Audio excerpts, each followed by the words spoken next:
had survived many dangerous things in his 38 years of life. He had survived 3 tours on the frontier colonies where pirates attacked supply ships every week. He had survived a hull breach on the ISS Wanderer that killed 6 of his. He had even survived his mother's endless attempts to set him up with nice girls from the station. But tonight was about to face something far more dangerous than all of those things combined. And it started because he really needed to find a bathroom. The Nexus 7 diplomatic station was hosting the biggest galactic summit in 50 years. Thousands of alien species had gathered to discuss trade agreements, territorial disputes, and the usual political nonsense that tried very hard to ignore. He was only here because his engineering company had sent him to fix some broken equipment. The job was done, and now he was enjoying the free food and drinks at the welcome reception. The wine was excellent, perhaps too excellent. After his 6th glass, realized his bladder was sending urgent distress signals. He excused himself from a conversation with a 4-armed merchant and went looking for the restroom. The station was enormous and confusing. Corridors twisted in every direction. Signs were written in languages his translator couldn't read. Wandered past ballrooms and conference halls, growing more desperate with each step. Finally, he saw a large door at the end of a hallway. It looked important, but more importantly, it looked like it might lead somewhere useful. He pushed it open and stepped inside. It was not a bathroom. Found himself standing in a vast ceremonial chamber that took his breath away. The ceiling rose impossibly high, decorated with crystals that cast crimson light across everything. Thousands of beings filled the room, seated in perfect rows on either side of a central aisle. They were beautiful and terrifying, with pale skin that seemed to glow and eyes that reflected the red light like polished black stones. Every single one of them turned to look at. He had walked directly into the middle of their ceremony. At the far end of the chamber stood an altar made of dark crystal. A woman stood there, dressed in a gown that looked like liquid fire. Her hair was silver and fell past her shoulders like moonlight. Her face was the most beautiful thing had ever seen, and also the most shocked. Raised his hand in an awkward wave. "Sorry, wrong room. I was just looking for the—" He never finished his sentence. An ancient figure in ceremonial robes suddenly threw his arms toward the ceiling. Words boomed through the chamber in a language that made translators spark and die. The crowd gasped as one, a sound like wind rushing through dead leaves. Then the old figure switched to standard, the common language of the galaxy, and his voice rang with terrible joy. "The covenant is SCALED. The blood bride has chosen. The threshold has been crossed. Let none break what fate has joined." Blinked, "I'm sorry, what?" Guards in black armor appeared from nowhere. They grabbed by the arms before he could move. Their grip was cold and impossibly strong. He struggled, but it was like fighting against steel. The woman in red descended from the altar. She moved like water flowing downhill, graceful and unstoppable. The crowd parted for her in complete silence. She stopped directly in front of, so close he could see the tiny silver flecks in her dark eyes. She studied him the way a scientist might study a strange insect. "What are you?" she asked. Her voice was cold and musical. "Human, combat engineer, retired. I was really just looking for the bathroom." Something flickered across her face. It might have been disbelief. It might have been horror. It might have been the beginning of a very bad headache. "You walked through the threshold," she said slowly, "during the ceremony of blood binding, at the moment of choosing." "I don't know what any of those words mean." "They mean," she said, and her voice could have frozen starships, "that you have just married me." The chamber erupted into chaos. Voices shouted in that strange language. Some people screamed. Someone definitely fainted.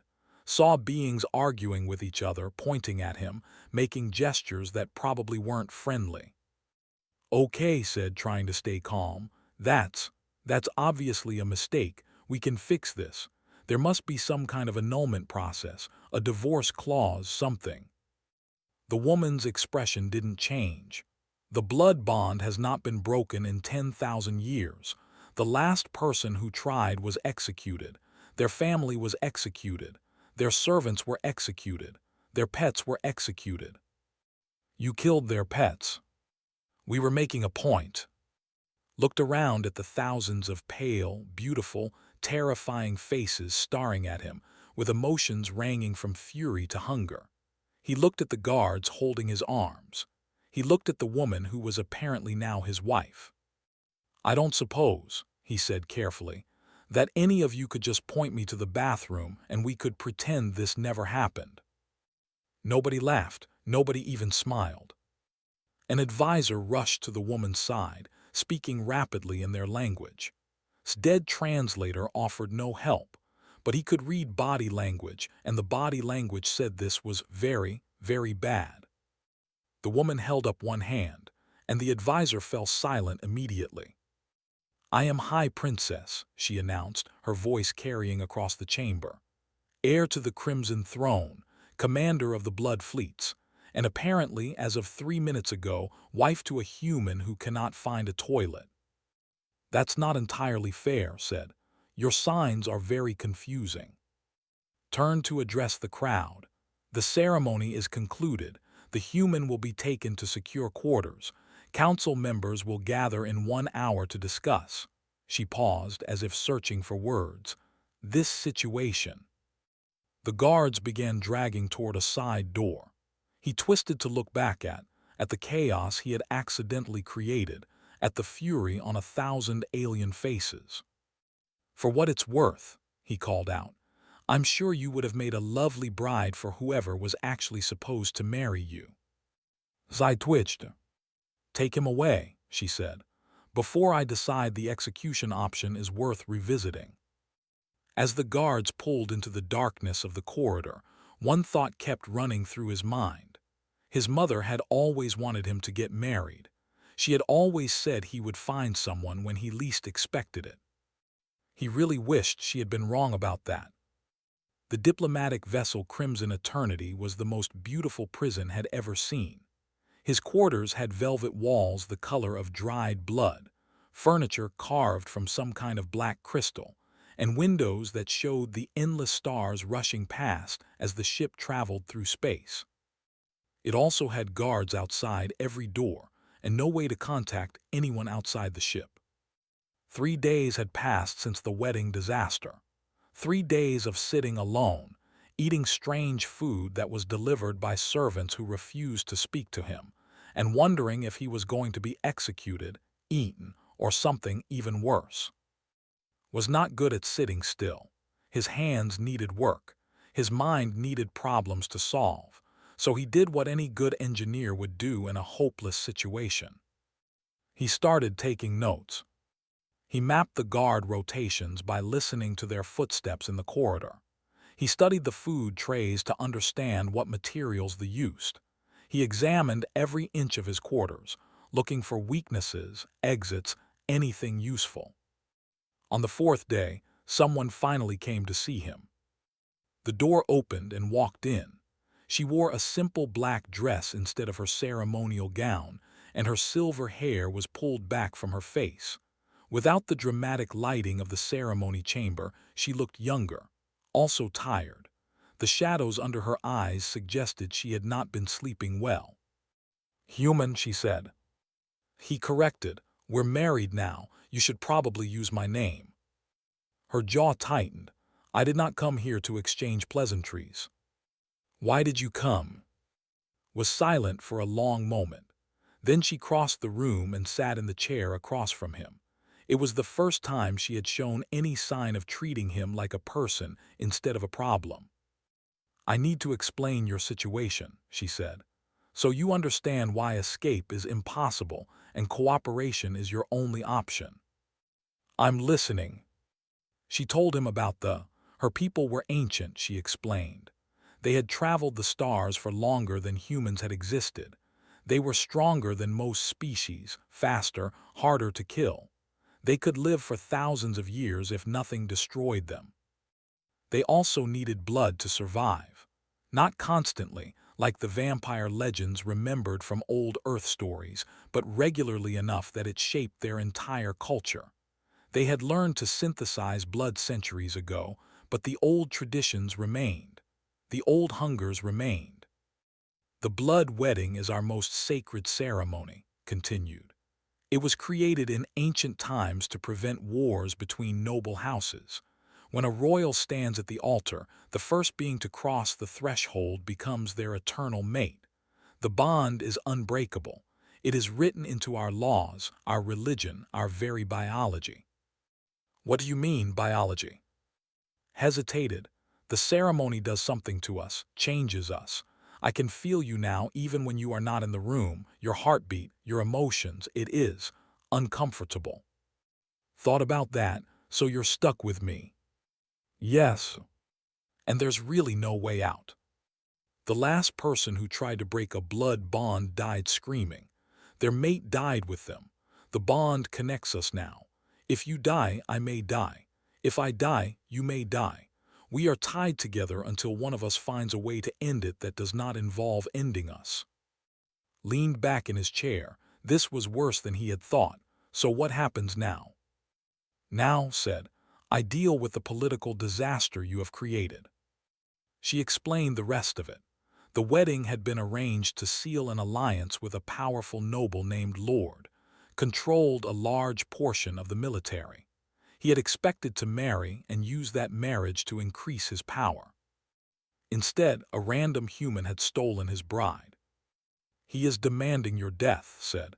He is calling it an insult to his honor. He is gathering allies who want to see me humiliated. Can he do that, force you to hand me over? Not directly, but he can start a civil war. He has been looking for an excuse for years. You have given him one. Stood up and walked to the window. Stars streaked past like silver rain.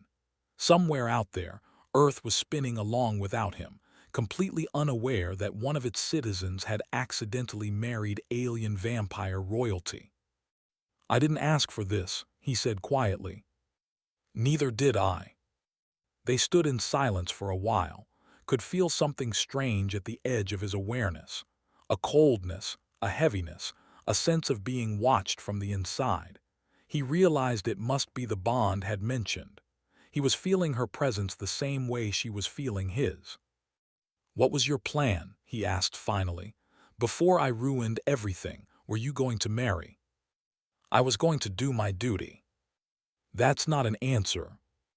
His reflection in the window looked haunted. Is cruel. He treats his servants like property.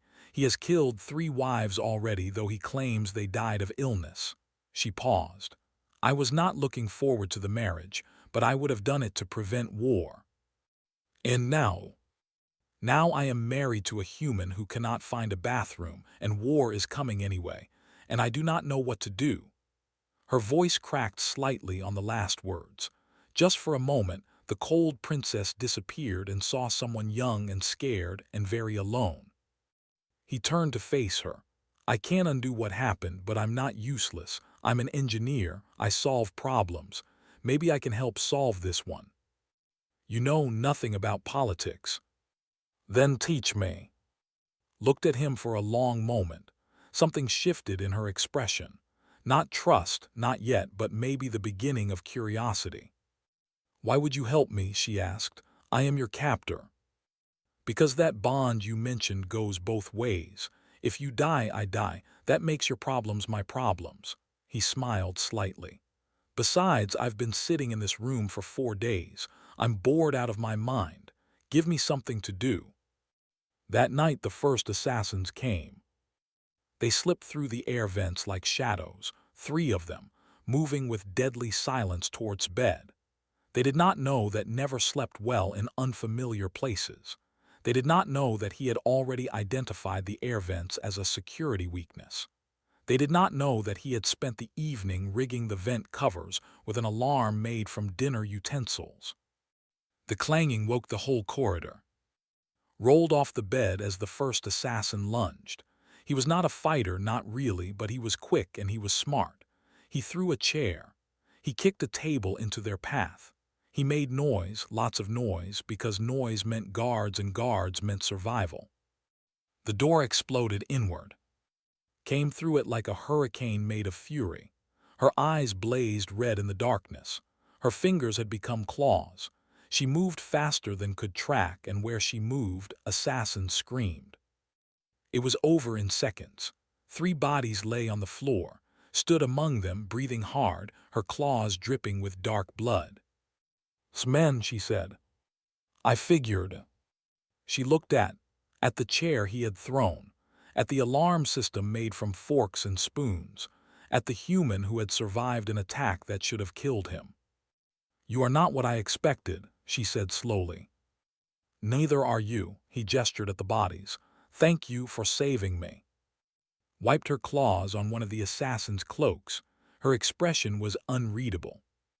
"You are my husband," she said. "No one touches what is mine." It was not a declaration of love. It was not even a declaration of friendship, but it was something, a beginning. Smiled. "So, about those politics lessons, when do we start?" The assassination attempts became a weekly event. Poison in food was the most common method. They used toxins that could kill their own kind in seconds. But human biology was strange and different, and most of their poisons just gave a stomachache. He started keeping notes on which foods to avoid. Then came the psychic attacks. Some could reach into minds and crush them like soft fruit. They tried this on while he slept. But human minds were noisy and chaotic, full of random thoughts and memories and dreams. The telepaths who tried to attack him reported headaches so severe they could not work for days. The knife attacks were almost refreshing, at least understood knives. After the 4th assassination attempt, something changed in the way they looked at him. At first, they had seen him as a joke, a stupid human who had stumbled into their world by accident. Now they were not sure what to see. "Your kind is strange," told him one evening. They had developed a habit of meeting after dinner to discuss strategy. "You should be dead many times over." "Humans are hard to kill," said.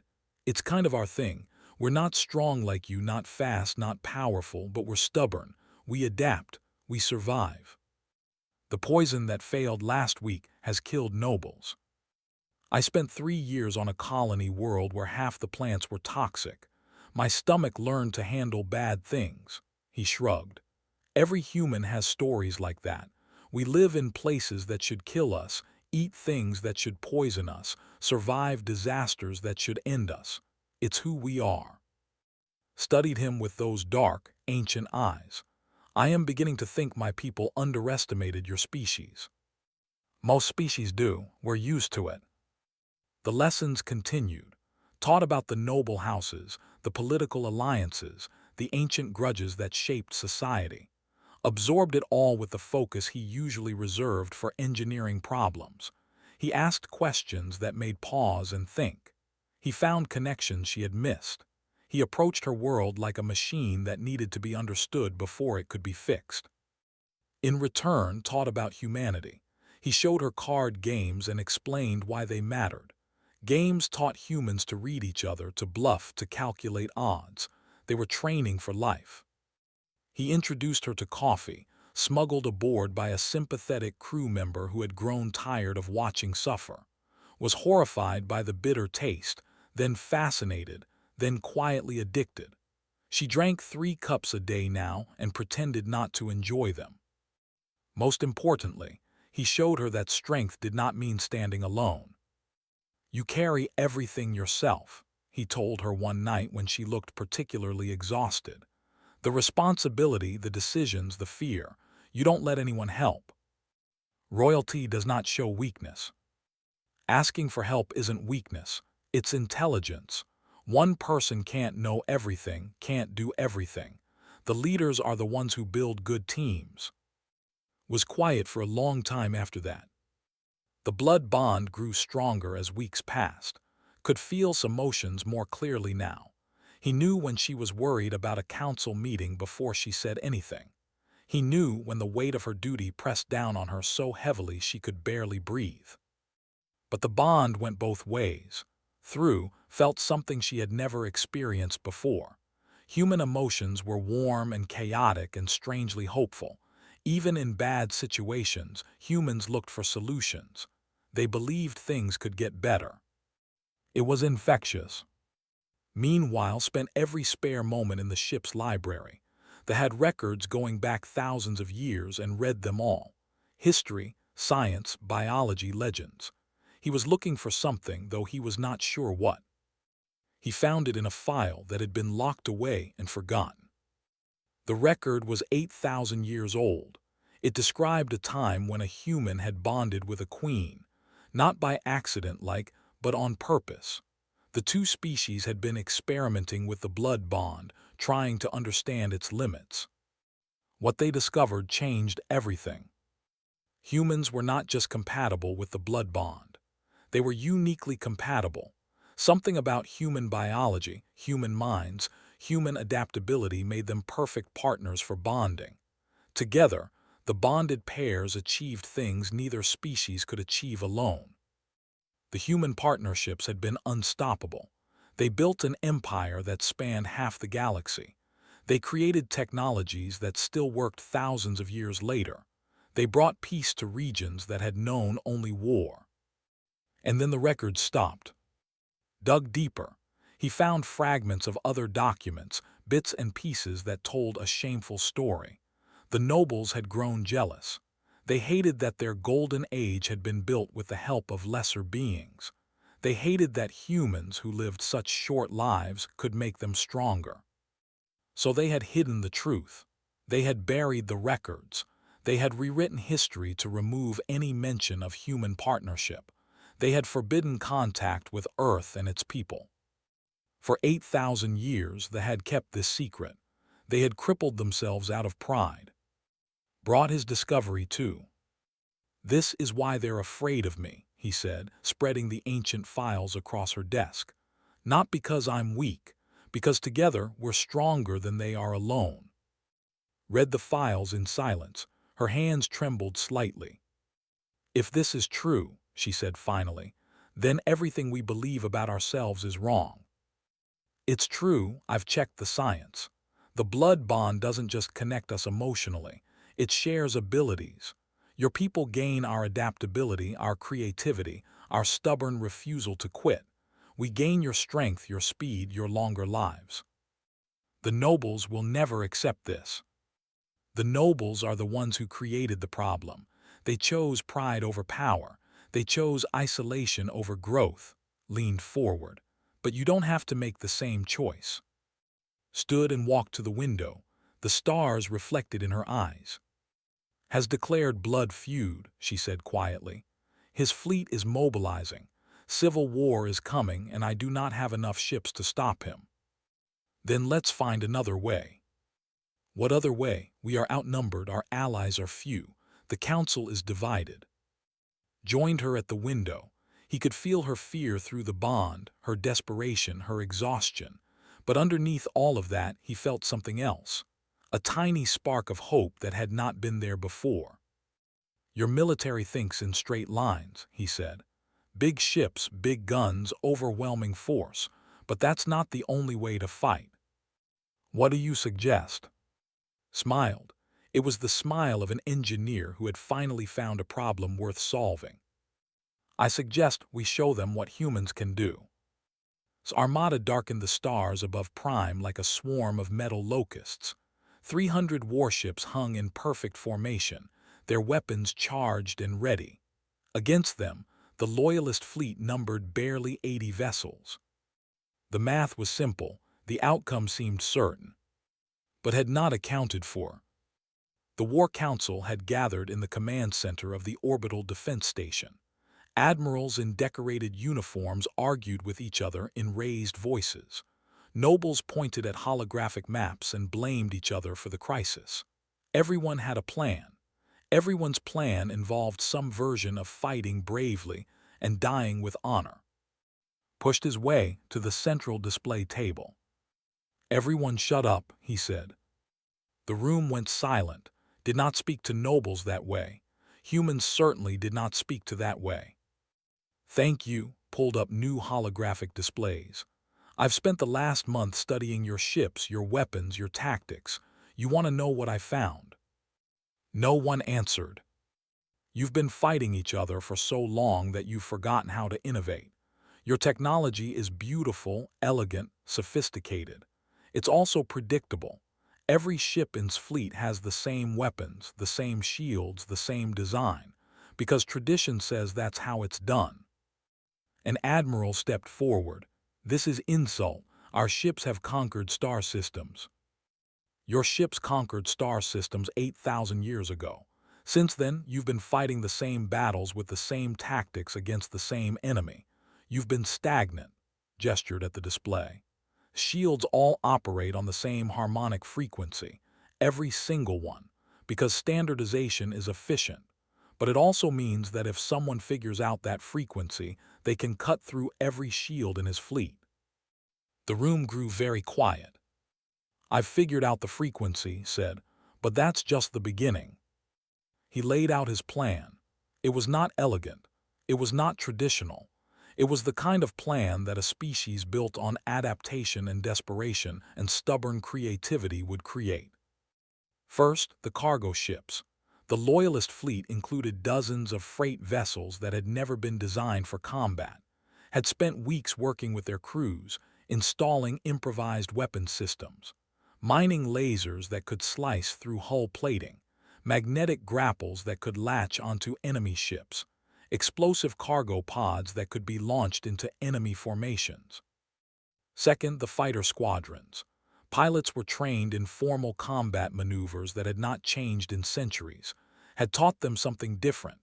Human pilots called it creative flying, called it insane. It involved using asteroid fields as cover, flying in patterns that no computer could predict, and treating the rules of engagement as suggestions rather than laws. Third, the ground crew. The common vampires, the workers and engineers and mechanics who maintained the ships but never received credit for it. They were invisible to the nobles, but had seen them, had talked to them, had learned their names and their skills. Now they were ready to fight. This is madness, an admiral sputtered. You would have us fight like savages. I would have you fight like humans, replied. And humans are very, very good at winning when we shouldn't. Had been silent throughout the briefing. Now she stood. My husband speaks with my voice, she declared. Her words carried the weight of royal authority. We follow his plan. We fight his way. Anyone who disagrees is welcome to surrender to and explain why tradition was more important than victory. No one disagreed. The battle began at dawn. Opened with a standard formation assault, his warships advancing in disciplined lines toward the Loyalist fleet. It was textbook strategy. It had won 100 battles before. It failed completely. The first cargo ship hits flagship like a guided missile. It had been loaded with explosive materials and aimed by a pilot who had volunteered for the job. The explosion tore through the flagship's shields and carved a hole in its port side. Whilst forces reeled from the surprise, the fighter squadrons attacked. They came from directions that no sane pilot would use, weaving through debris fields and using destroyed ships as cover.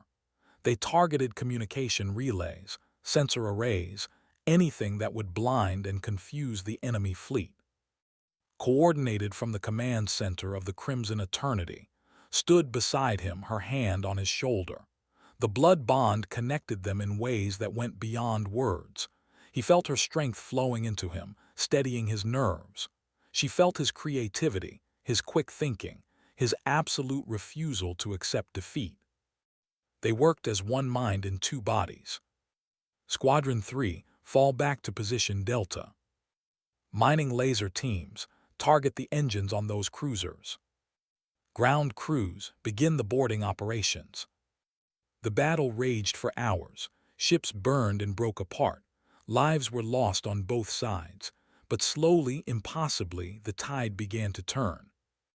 Fleet had expected a straightforward fight. They had not expected cargo ships with weapons. They had not expected pilots who flew like. They had not expected boarding parties made up of mechanics and engineers who knew exactly which systems to sabotage. Most of all, they had not expected to lose. By the time realized his advantage was slipping away, it was too late to change strategies. His fleet was in chaos. His communications were jammed.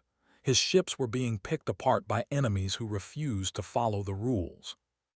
His flagship made one final desperate push toward Prime itself. If he could not win the battle, he would destroy the loyalist capital. He would burn the planet and call it victory. Had been waiting for this. The orbital defense grid around Prime had been dormant for centuries. The technology was old, the systems were outdated, and no one had bothered to maintain them. But was an engineer. Old systems were his specialty. He had spent a week crawling through maintenance tunnels and rewiring ancient circuits. He had connected the defense grid to human targeting systems, faster and more adaptable than anything they used. He had turned a relic into a weapon. The grid came alive. Hundreds of defense platforms opened fire simultaneously. Their targeting was perfect, their coordination flawless. His flagship, the great warship that had terrorized star systems, became a fireball that lit up the sky. The battle was over. In the aftermath, as rescue ships collected survivors and damage reports flooded in, sat alone in a quiet corner of the command center. His hands were shaking. The weight of what he had done, the lives that had been lost, pressed down on him like physical pain. Found him there. "You saved us," she said softly. "I killed people. You ended a war that would have killed millions. You stopped a tyrant who would have burned worlds." She knelt beside him. "What you feel right now, this guilt, this horror, it means you are still human. It means the killing hurt you. Hold on to that." Looked at her. In the dim light, with her guard down and her ancient eyes full of something that might have been compassion, she looked almost human herself. "The war isn't over," he said.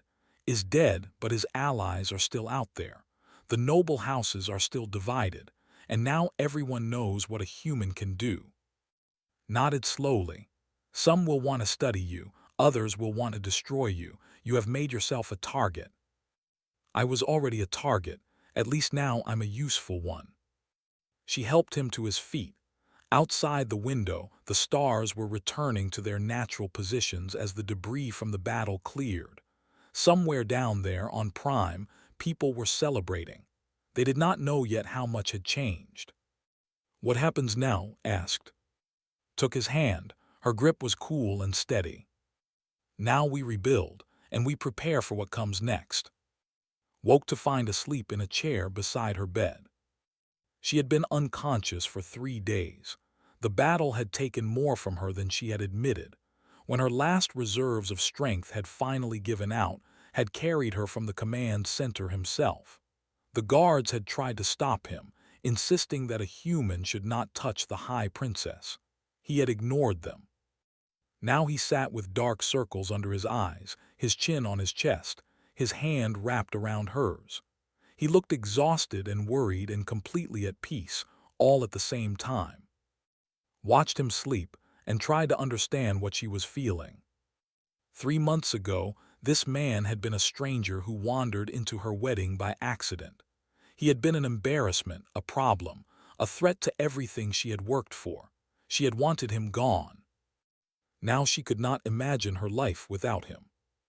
The blood bond connected them, yes, but this was something more than the bond. This was trust earned through shared danger. This was respect built through long conversations. This was friendship forged in the fire of war.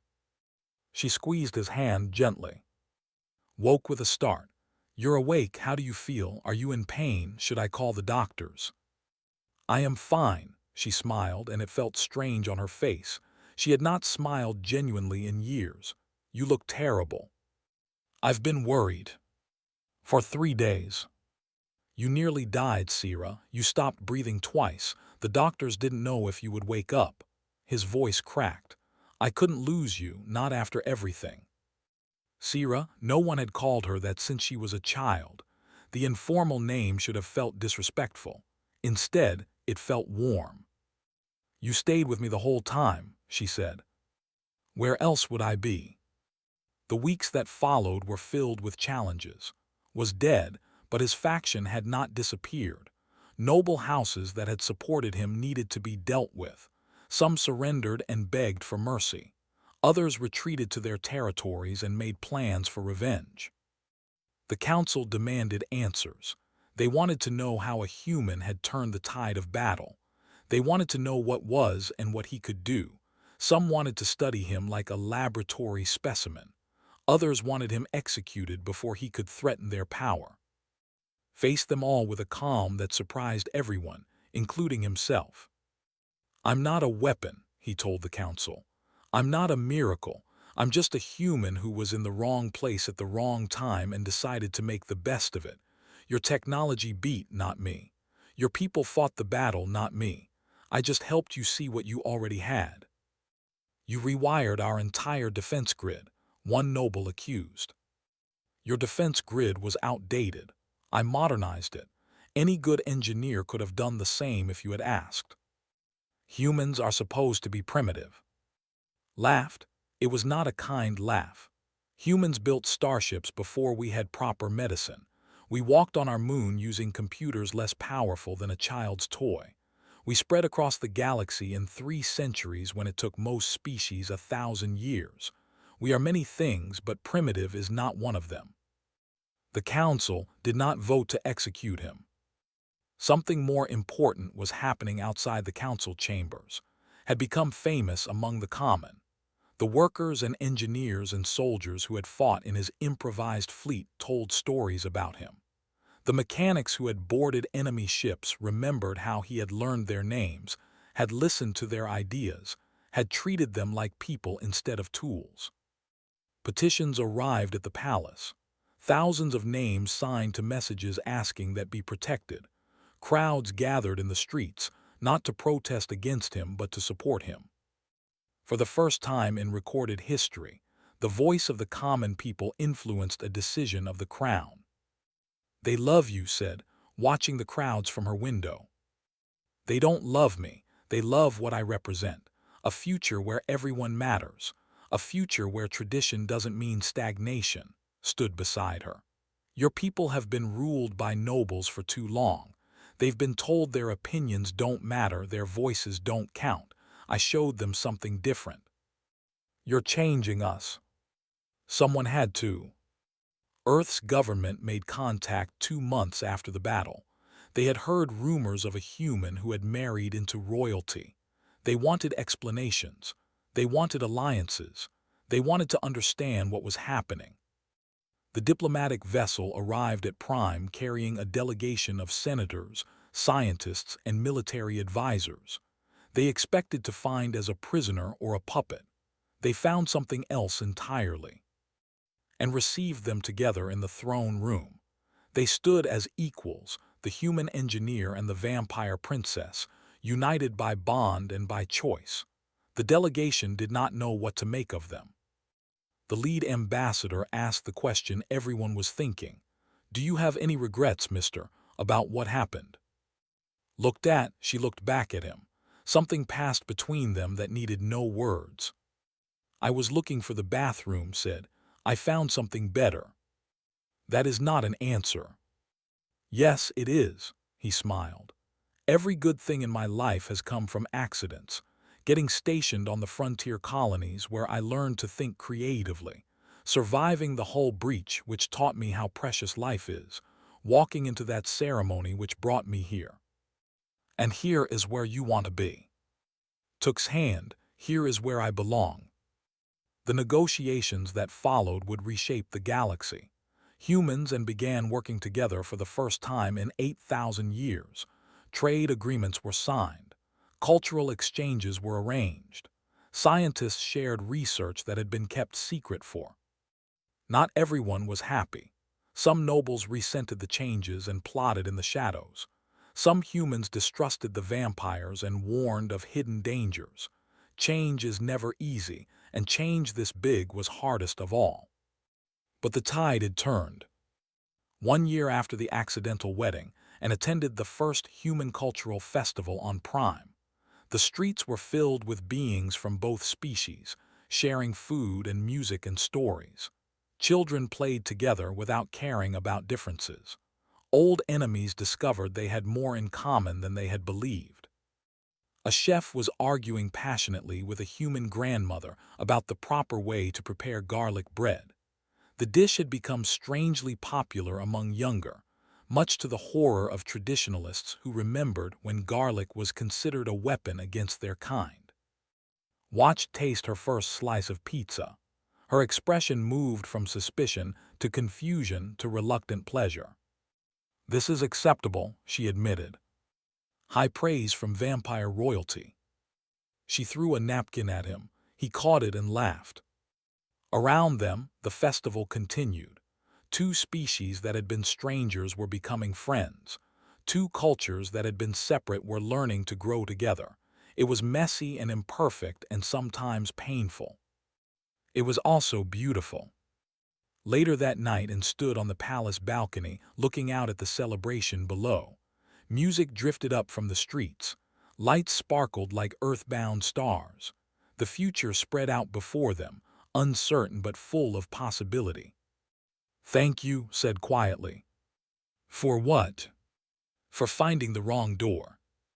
Pulled her close. Through the blood bond he felt her contentment, her hope, her love. And she felt his just as strong, just as real. "You know," he said, "my mother always told me I would find someone when I least expected it." Was she a wise woman? She was usually right about things.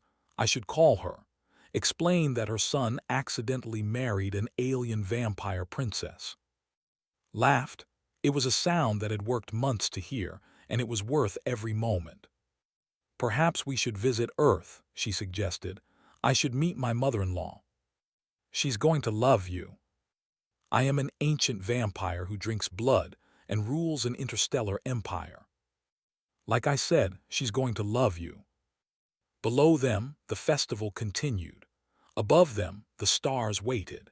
And between them, the bond that had started with a wrong turn and a bathroom emergency had become something neither of them could have predicted.